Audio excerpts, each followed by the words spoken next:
James. For many Bond fans and film historians, Goldfinger is the 007 movie that had it all. A high-octane cocktail of action, lust, greed, and one of the world's greatest villains. Do you expect me to talk? No, Mr. Bond, I expect you to die. The seventh 007 novel was published in England and America in 1959. Fleming got the idea for Goldfinger during an April 1956 stay at Enton Hall, a health spa in central England, where he met a gold broker who educated him on the trade in the world's most coveted metal. 3 years after the publication of Goldfinger came the surprise success of Dr. No, and later, From Russia with Love. When we did Dr. No, I remember, we all had very limited resources. The film was, I think, $900,000. Producers Albert R. Broccoli and Harry Saltzman set a budget of $3 million for Goldfinger. To bring Bond number 3 in on time, the producers selected a seasoned pro, Guy Hamilton. Guy was always going to be a director of Bond sooner or later. Then Guy came in and did that one. Some people think that's the best of all the Bonds. Hamilton had something else, a relationship with the film's star, Sean Connery. I'd known Sean long before he made Bonds. We had a little club called the Buxton that we used to meet each other.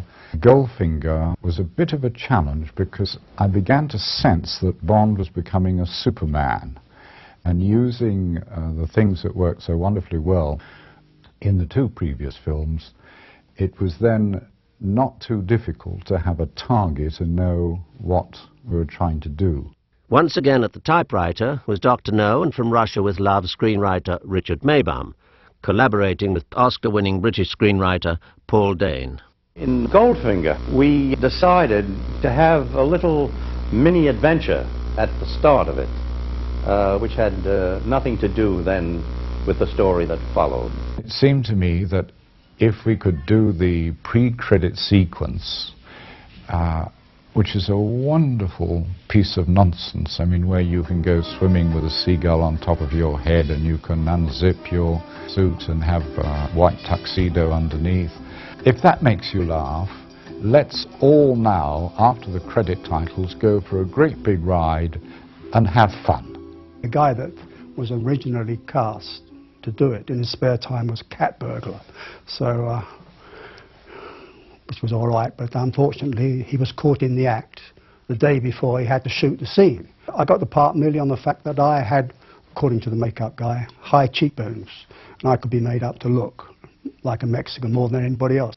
They said, right, well, you're doing a fight. And I said, oh, what fight?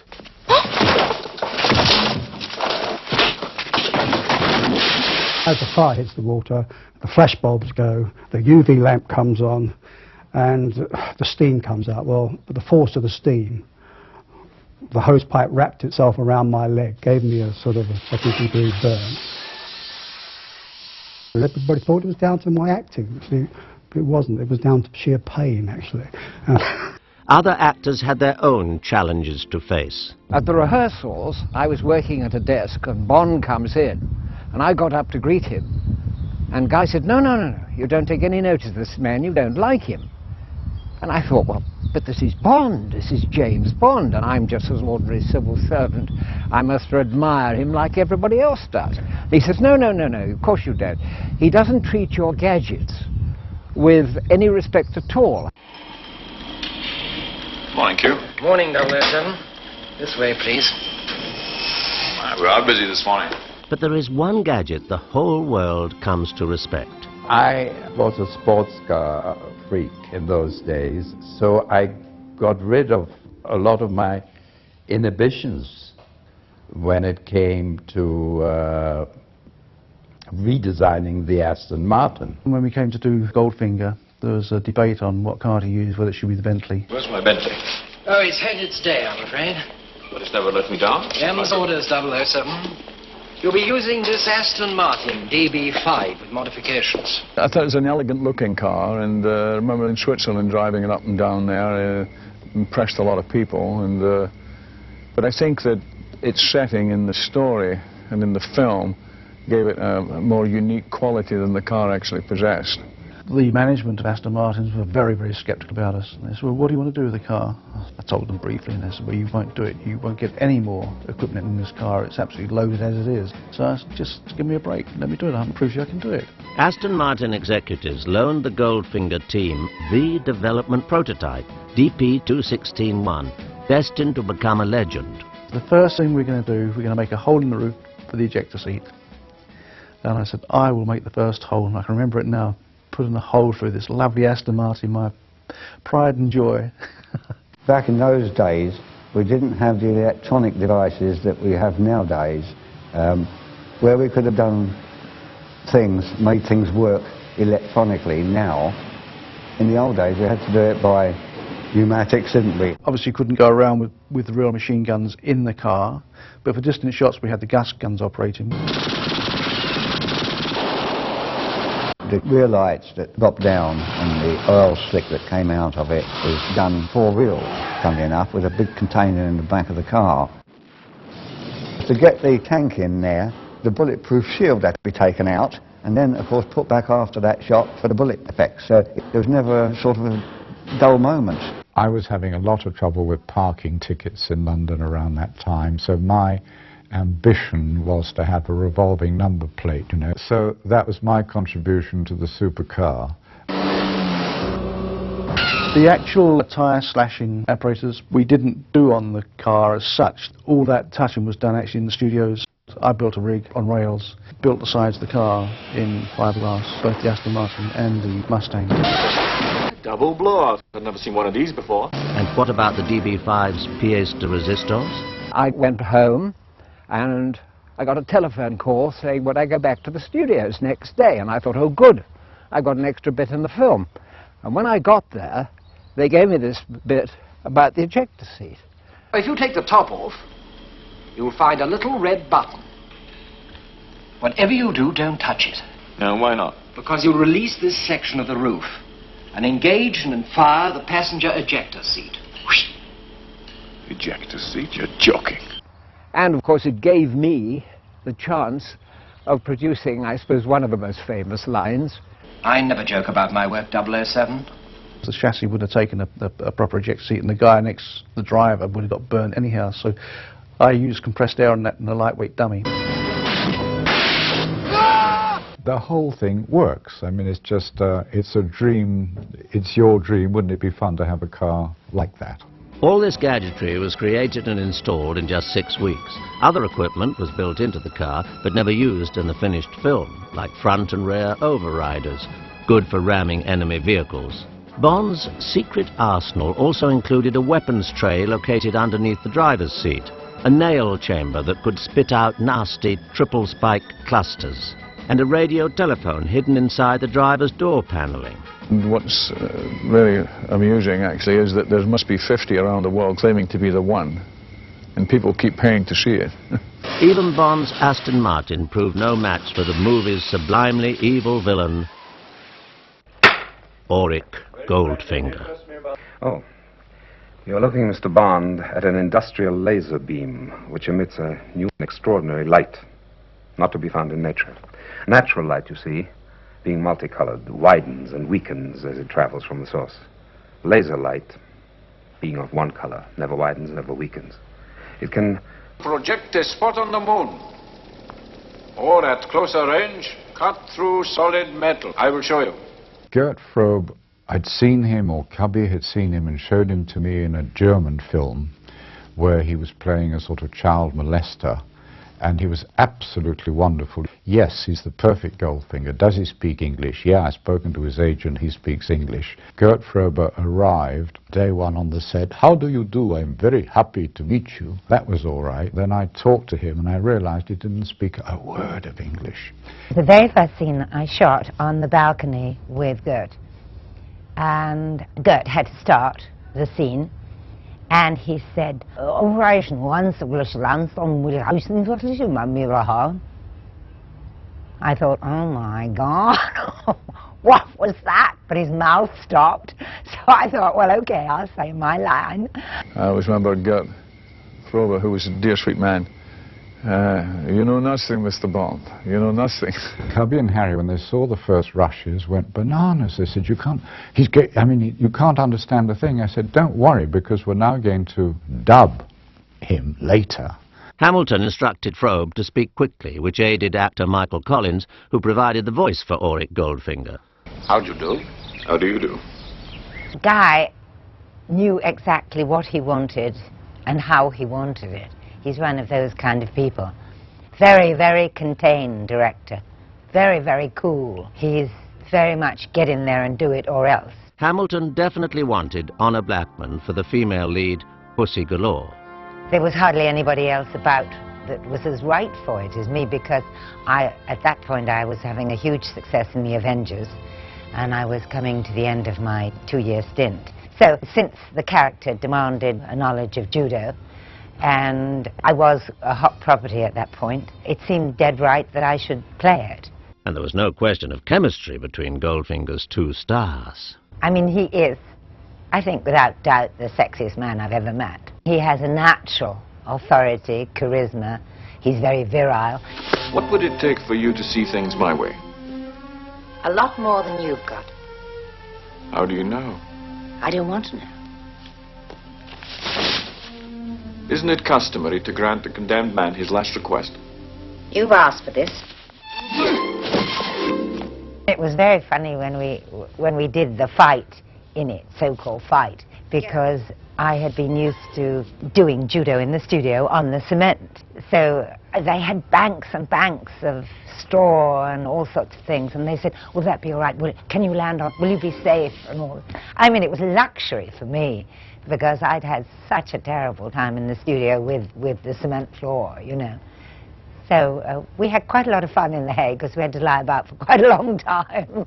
Casting Oddjob proved to be no challenge at all. I was watching one Saturday afternoon, there used to be wrestling, and there was Oddjob on television. Harold Zakata came on, and everybody booed, and there was Oddjob. And Harold Zakata had been a serious athlete, had been the first Hawaiian to get a silver medal at the Olympics. Harold was a monumentally strong but very genuine and gentle guy. And he gave me that chop behind the neck at the fridge. He put me on the floor. He wasn't quite used to the cinema technique of taking it to the wire and then stopping, you know. And some days I think I still have it from then. He was a joy to work with, and a very brave man, because in Fort Knox, when those fireworks go off at the end, he got badly burnt, and he was hanging on there, and I didn't say cut because all the sparks were flying everywhere, and it looked good to me. So finally a Harold thing, and then he'd really burnt his hands, but Guy, you didn't say cut, so I just hung on in there. Rounding out Goldfinger's villains was Kish, the man with the nuclear key. We're trapped. The bomb. I take the fuse out. I was going to be in a stage play in London, and my agent suddenly said to me, by the way, I got you out of that play. I said, what do you mean you got me out? I took a lot of trouble getting in. He said, I got you a part in the next James Bond film, Goldfinger, instead. So I said, oh, that's fair enough. Don't be a fool. You can be a hero. I'm not. I was thrown over the railings, and there were some cardboard boxes and mattresses and things that I landed on the other side. But the actual fall was about 40-foot fall, I think. That was done by Bob Simmons. Mellinger was also armed with a camera, which attracted Harry Saltzman's attention. I was filming, which I shouldn't have done, I suppose. And I said to him, to make a joke of it, I said, I'm going to release mine before yours. And he wasn't very amused. Although in Goldfinger for less than 5 minutes, Shirley Eaton made an unforgettable impression with audiences around the world. It was a nice sensation, being painted all over with this fine brush. On Pinewood's D stage, makeup artists gilded Shirley Eaton. I was nervous and happy at the same time. And every now and again somebody would come in and pop their head round the door and say, how's she getting on, how's she getting on? To avoid problems of skin suffocation, there was a doctor on the set throughout this sequence. Guy Hamilton was extremely kind, and we got the shots done during one morning, which was really quite fast. This is my bank. The gold depository at Fort Knox, gentlemen. Mr. Big, somebody who wants all the gold in the world and is prepared to get some gangsters and gas everybody. I mean, if you believe that, monkeys can fly. So you've got to take it with a wonderful pinch of salt. The star of Goldfinger in terms of settings was supposed to be Fort Knox. We had a friend of Cubby Broccoli, who was called Colonel Rouchon, who had great influence with the American authorities. So I was whisked off to Kentucky and was allowed to fly over Fort Knox and to look at it from the outside, but I wasn't allowed to go anywhere really near it because it was so protected, and there were sort of loudspeakers all over the place saying, "You are now trespassing, don't approach any," and there were also people with machine guns. At that time it was discussed that perhaps Fort Knox would be in Portugal, but we eventually put it on the back lot at Pinewood. Suddenly bulldozers started to appear, they started bulldozing roads, laying concrete, and I thought, oh my God. Originally the final battle was to take place at the gates of the gold depository, but Cubby Broccoli insisted that the villain enter the world's most secure building. Richard Maybaum and Ken Adam agreed. Others argued that no one knew what the inside of Fort Knox looked like. I suppose that it's their underground vaults, and it's just bars of gold that go on trolleys, or rather like the Bank of England. Peter Lamont's realistic blueprints were not enough for Broccoli. He declared, "I want to see a cathedral of gold." And from there, Ken, designed his huge set with the elevator that covered a stage, and we made these huge heaps of gold. And interestingly enough, we did get a letter from the controller, or whatever she was, the lady who ran Fort Knox, and complimenting our art director on his imagination, because very few people have ever seen the interior of Fort Knox. Ken Adams's vision didn't stop at recreating Fort Knox. Another rich cinematic highlight is Goldfinger's rumpus room, where he entertains business associates. They closed up the fire.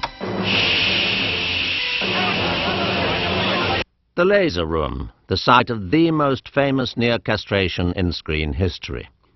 Built on Pinewood's E stage, Sean Connery spent a very uncomfortable 3 days here in March 1964. Well, it didn't surprise me because he took quite a pleasure in finding ways to make it difficult for me. They brought a real laser in, which looked great, a very pencil-thin line. As soon as you turn all the studio lights on, it disappeared. So suddenly we're faced with John Steers made up this fake one, and we optically put the stuff on afterwards. We had to pre-cut the area which was going to melt, then very carefully fill the whole lot in with solder, and then, of course, make the top finish again to look like gold. I was underneath that thing, that table, the gun, which was a acetylene that was cutting the channel. Somebody had to go be under there, of course, in case the confounded thing went wrong at the last minute, and it didn't stop when it should. Good night, Mr. Bond. It came awful close, didn't it? It came awful close. Goldfinger's shoot called for locations in 3 countries. The first scenes actually shot were in Miami at the Fontainebleau Hotel on January the 20th through the 24th, 1964. A pared-down crew shot actor Cease Linder poolside at the hotel. I thought I'd find you in good hands. To shoot coverage of Goldfinger's card scam, Hamilton used Michael Busson doubling for Gert Frobe and Ignacio Almagro doubling for Connery. The Miami shoot also included the car-crushing sequence.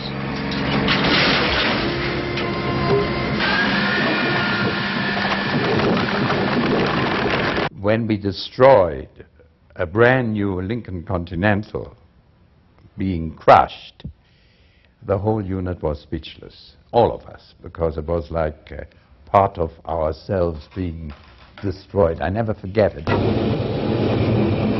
In April, filmmakers recreated the Fontainebleau pool area on Pinewood's D stage to complete the scene. Ian Fleming visited the set during filming of this sequence.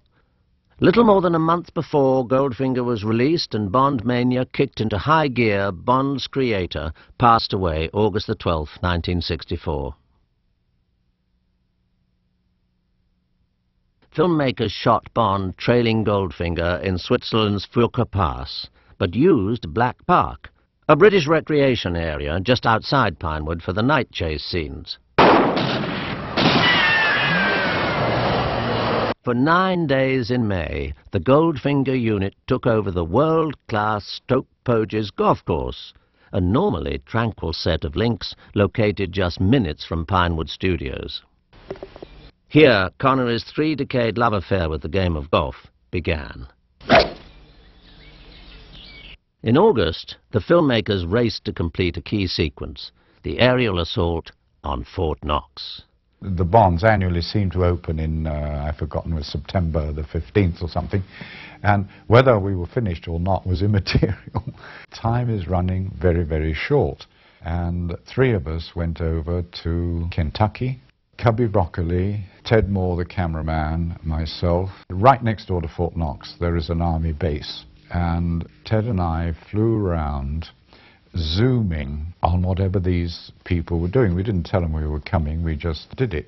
We got a squad, a sergeant, and we ran these soldiers round, and I set them up in all the places I could remember.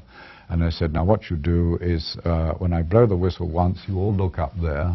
When I blow the whistle twice, you all fall down dead. And they thought this was the silliest thing that they had ever been asked to do in their born days.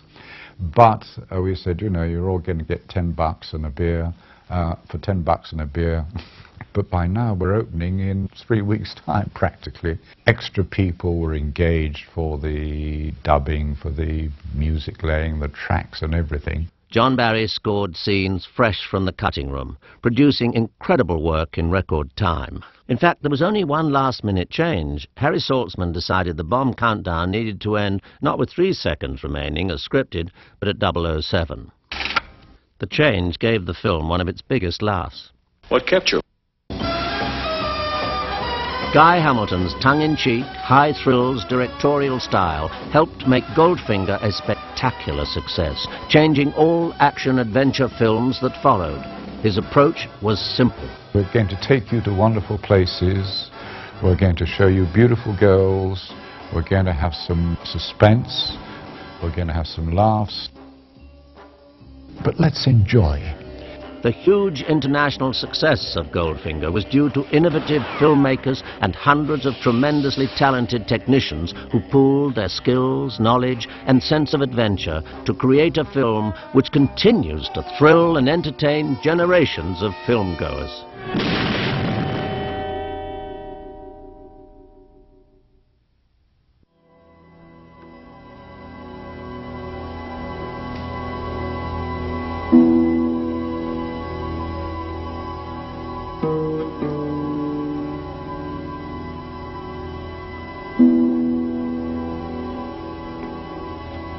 Thank you.